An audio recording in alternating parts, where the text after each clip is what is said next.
यिर्मयाह भविष्यवक्ता की पुस्तक अध्याय 18।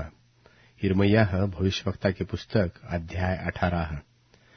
यहोवा की ओर से यह वचन यिर्मयाह के पास पहुंचा कि उठकर कुम्हार के घर जा, और वहां मैं तुझे अपने वचन सुनाऊंगा।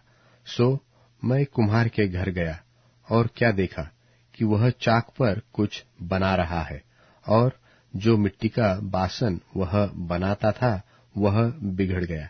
तब उसने उसी का दूसरा बासन अपनी समझ के अनुसार बना दिया।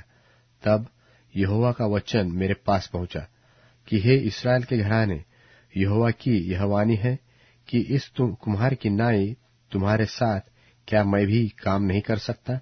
देख, जैसे मिट्टी कुम्हार के हाथ में रहती है, वैसे ही हे इस्राएल के घराने, तुम भी मेरे हाथ में हो। जब मैं किसी जाति व राज्य के विषय कहूं कि उसे उखाड़ूंगा व ढा दूंगा व नाश करूंगा, तब यदि उस जाति के लोग जिसके विषय मैंने यह बात कही हो अपनी बुराई से फिरे, तो मैं उस विपत्ति के विषय जो मैंने उन पर डालने को ठाना हो पछताऊंगा। फिर जब मैं किसी जाति व राज्य के विषय कहूं कि मैं उसे बनाऊंगा और रोपूंगा, तब यदि वे उस काम को करे जो मेरी दृष्टि में बुरा है और मेरी बातें न माने, तो मैं उस कल्याण के विषय जिसे मैंने उनके लिए करने को कहा हो पछताऊंगा। अब तू यहूदा और यरूशलेम के निवासियों से यह कह कि यहोवा यो कहता है कि देखो, मैं तुम्हारी हानि की युक्ति और तुम्हारे विरुद्ध कल्पना कर रहा हूं। इसलिए तुम अपने अपने बुरे मार्ग से फिर जाओ और अपना अपना चाल चलन और काम सुधारो। परंतु वे कहते हैं कि ऐसा होने की आशा नहीं, हम तो अपनी ही कल्पनाओं के अनुसार चलेंगे और अपने बुरे मन के हठ पर बने रहेंगे। इस कारण मैं यहोवा यो कहता हूं कि अन्य जातियों से पूछ कि ऐसी बातें क्या कभी किसी ने सुनी है? क्या ऐसी बातें कभी किसी के सुनने में आई है? इस्राएल की कुमारी ने जो काम किया है, उसके सुनने से रोम रोम खड़े हो जाते हैं।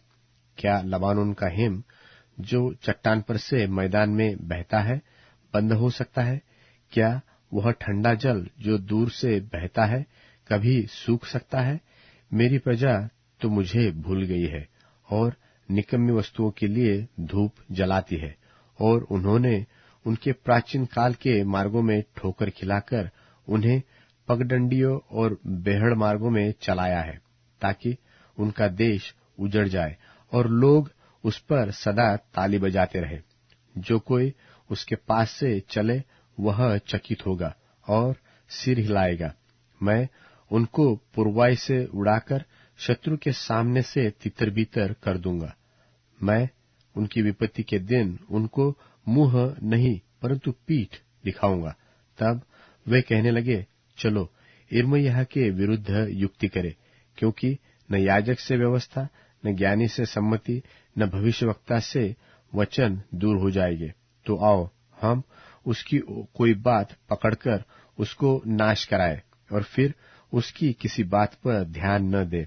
हे यहोवा, मेरी ओर ध्यान दे और जो लोग मेरे साथ झगड़ते हैं उनकी बातें सुन। क्या भलाई के बदले में बुराई का व्यवहार किया जाए?